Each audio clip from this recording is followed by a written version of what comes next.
Nick Smith. Adventure level, not available. Human. American. We should wake him up, York said, his voice doing just that. Don't get impatient. We've got a lot to do today. He'll need his rest, Nash replied.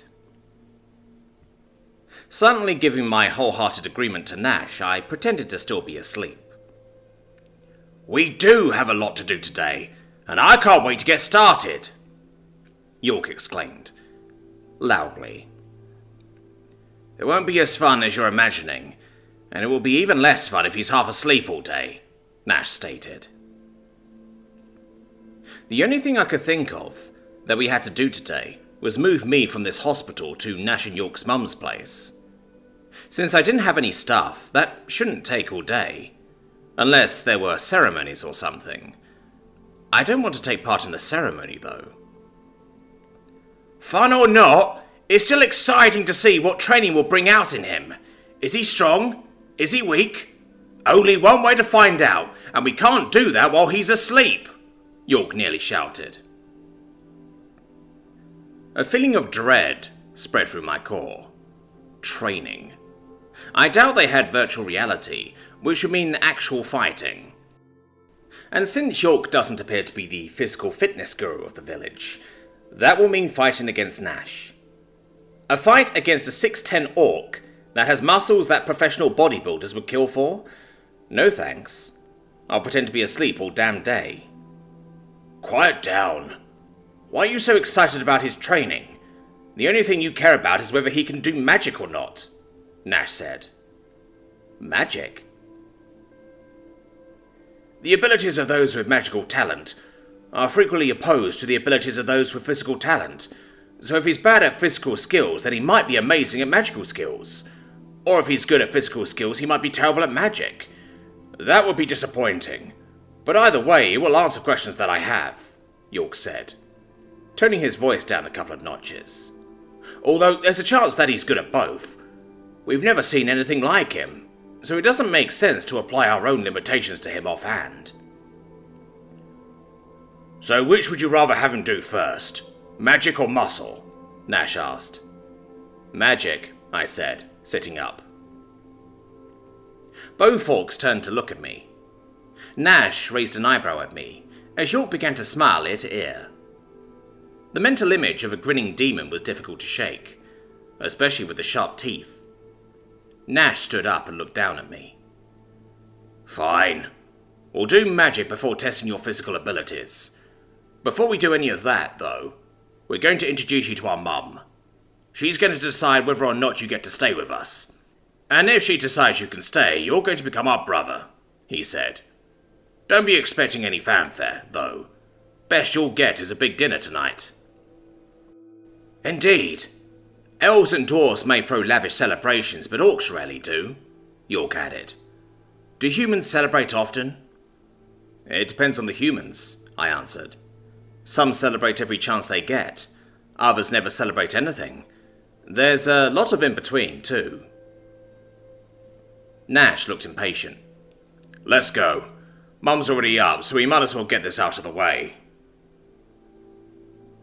I quickly got dressed and followed the two orcs out of the hospital and down the street. The more we walked, the more I noticed the buildings in the village. They were a lot more than I thought they'd be. These buildings looked as if they were made from different architects, and those architects were trying to outdo each other.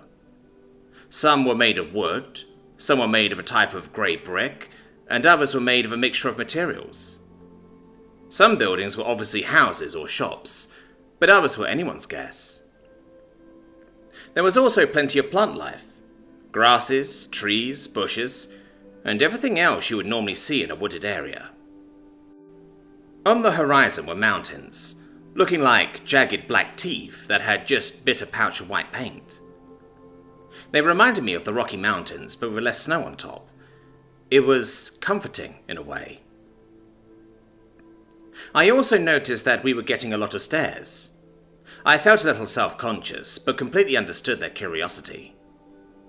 I tried imagining the reactions that humans would have to an orc being escorted down a busy street. Actually, come to think of it, most people would probably just assume it was a really good cosplay. I chuckled to myself, as I realised that little kids would likely have the most appropriate reactions to that situation. As we walked, Nash and York nodded and waved to people that we passed. The village seemed too large for everyone to know each other, so these two seemed to have a lot of friends.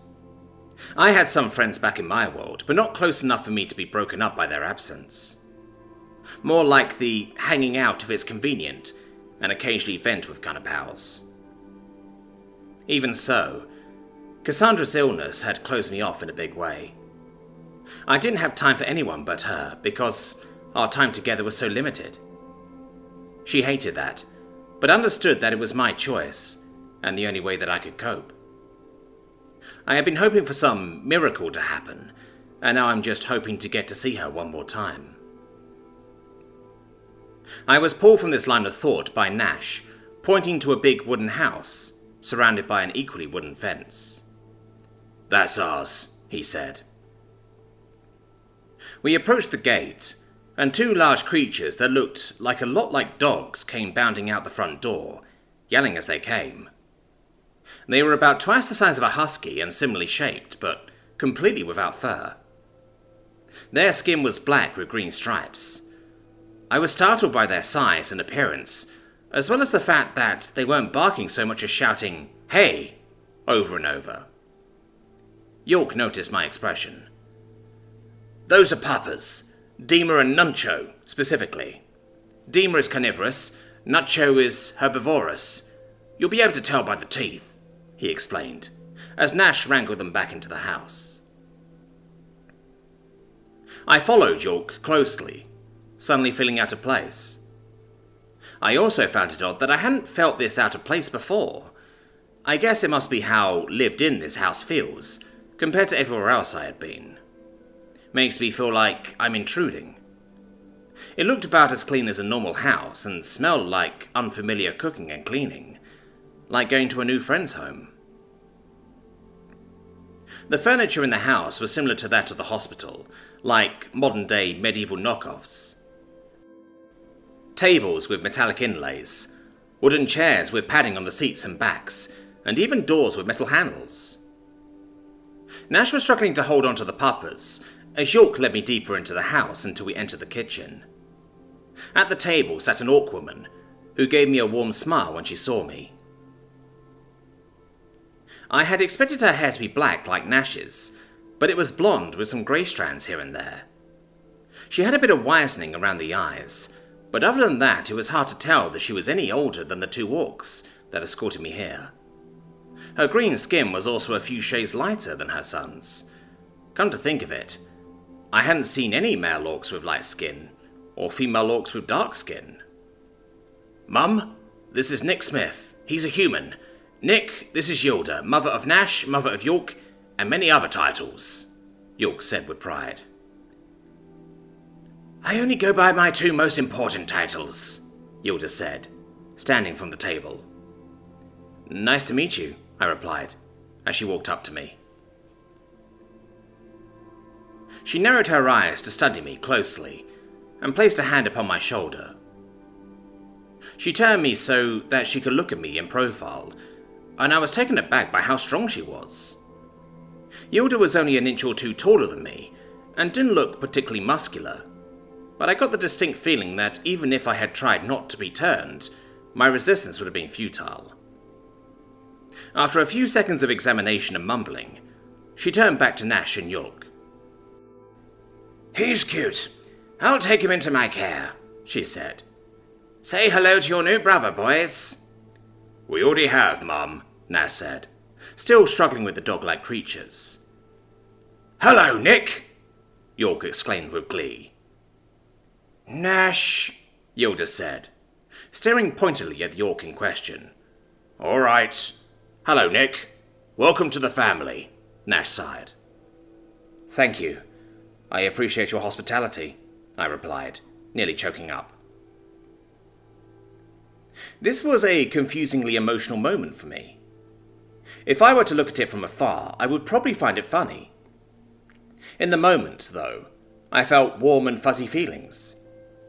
I'd never had siblings before, and the kindness that I was being shown was nearly overwhelming. This orc, this woman, had just given me a once-over and decided to keep me fed and housed. It's not the kind of kindness that you see every day. With the warm and fuzzy feelings came a sense of profound sadness. I miss my parents, and I miss Cass.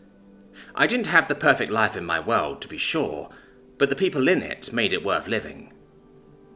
Despite Nash's aggression and York's mad scientist vibes, they seem like good people. I have to find a way back to Cass, but by doing so I'll be abandoning them. And now they are my brothers. Deep breath in, clench your jaw. Men don't cry, that's the law. A little rhyme that my father taught me when I was younger to help teach me to calm down in emotional moments. I used to tell him that there isn't a law against men crying, and he would smile back and say that not all laws are written. I didn't really know what that meant until high school. "Alright, that's settled then. Time for training," York said, nearly bouncing again. "Aren't you going to eat?" Yilda asked indignantly. "There's no time for such things, Mother. We must discover what Nick is capable of. Scientific discovery awaits," York exclaimed. "York, training doesn't work as well on an empty stomach," Nash said. "We'll eat after. Don't want food sloshing around our stomachs ruining things. Let's go, Nick." Nash and Yilda looked at me as York marched past me, holding his staff in the air like he was leading a marching band. I shrugged, not knowing what else to do. "I'm not really hungry right now, but maybe training could change that," I said cautiously. "Alright, I'll hang back and get your room ready. Don't let York push you too hard. One of the things he wants to know is your limits, so be sure to let him know once you've reached them," Nash said, as he wrangled the puppers into another room. "Have fun, dear. We'll get to know each other a bit better over dinner," Yilda said with a smile. "Thanks," I replied, turning to follow York. "Come on, Nick!" York shouted from the door. I hurried after him. We walked through town again, his high spirits unfaltering. I was excited to learn more about magic and whether or not I could do it. I also felt nervous, both because of York's expectations and the fact that magic was likely my way home. If I suck at it? No. Negativity won't help. I can do this, whatever this is. We passed many staring eyes, until we finally came to what looked like an old-fashioned archery training pit. Bricks surrounded a dirt ring with targets placed intermittently within. York sat on a nearby bench and gestured in front of him. I sat cross-legged in the dirt, facing him. "Alright, let's begin your magic training," he said with a smile. "Do you have any questions to start off with?" "I don't know enough to have any," I explained. "Fair enough. Magic is easier done than said. It stems from forces that we don't quite understand, but seems to be contained within everything. Those who are attuned to magic often feel as if they should be able to do things that they can't, like move objects without their hands. Have you ever felt like that?" he asked. "Yes, when I was a kid," I replied. "Excellent!" York exclaimed with a grin. "Now, the reason that people get this feeling is because they are partially attuned to the magic that surrounds us, or they're fully attuned and just aren't attuned to their own magic energy. To use a spell, you have to mix the surrounding magic with your own magic, and properly channel it through the natural pathways in your own body." "Pathways?" I asked. "Yes, there are many pathways in the body. Your blood vessels, nerves, and digestive system, for example. Your magic pathways are similar but separate. Your magical energy is stored somewhere in your body, and can be channeled elsewhere in your body through these pathways. If you concentrate on yourself, you should be able to feel it. Mine is in my brain," he said, while pointing to his skull. "Okay, I'll try," I replied. I closed my eyes and began to concentrate on my body. I felt my skin, tingling from exposure to the sun and whatever else was in the air. I felt my ribs spreading and closing with every breath. I felt my heart beating, and the blood being pushed through my veins and arteries. I felt the wind blow through my hair and my clothes resting on my body. Then I felt it. A somewhat electrical energy directly in the center of my upper torso. I pointed at it. "It's here." "I knew it!" York said, pumping his fist in celebration. "Okay, for the next part you're going to have to learn channeling. Your own magic won't be able to do much on its own, so you'll need to intake magic from your surroundings and mix it in your core to fire off a spell." "How do I do that?" I asked. "The easiest way is through breathing. The air has magic in it, and you just need to think about pulling the magic out and storing it in your core. It will mix with your own magic, and you can channel that into a spell," he explained. "But you get more by drawing magic in through your channels." "I can't feel my channels, though." "Exactly, and you won't be able to until you see them. That's why we start out new mages with breath charging before anything else.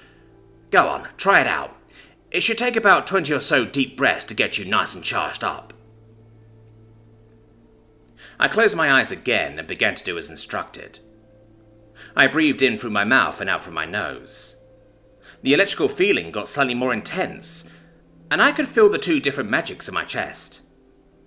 I imagined them combining, and a third kind of magic appeared.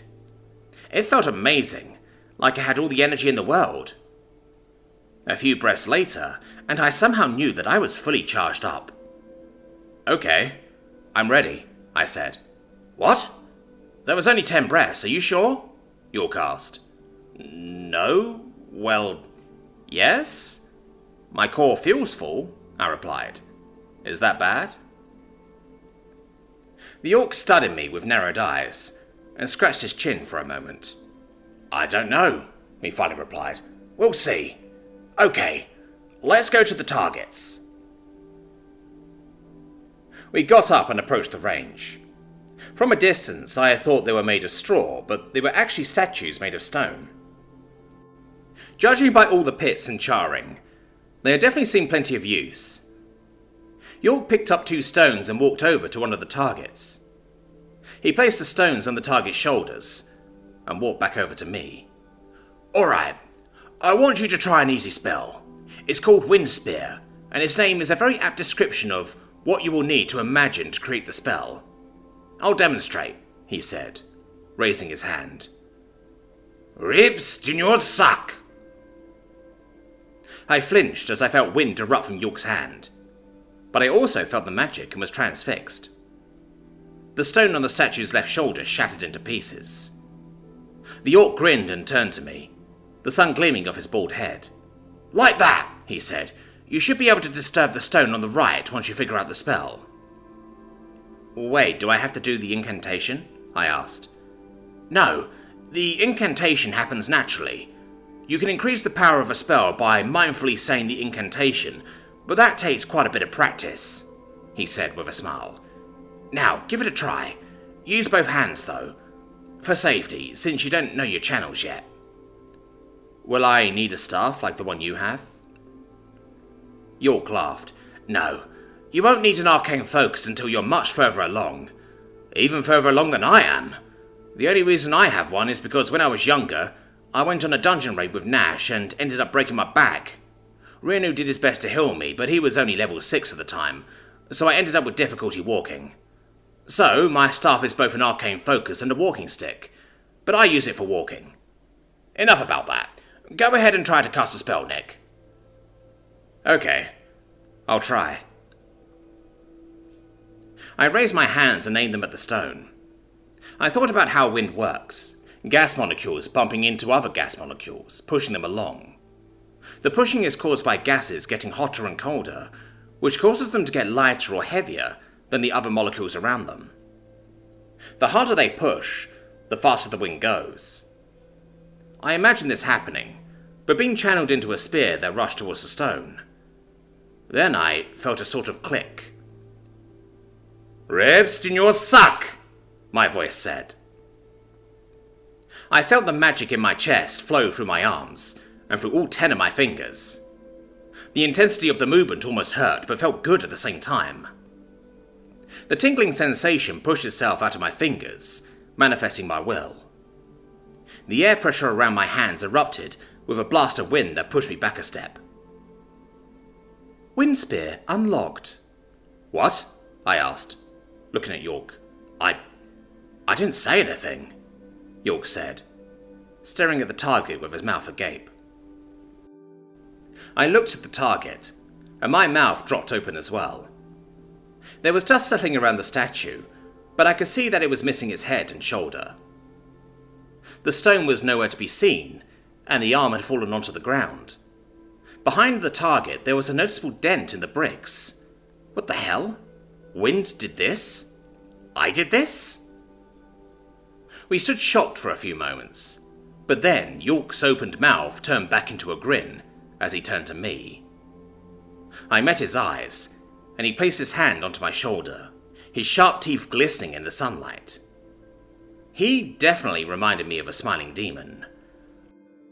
I fucking knew it, he said.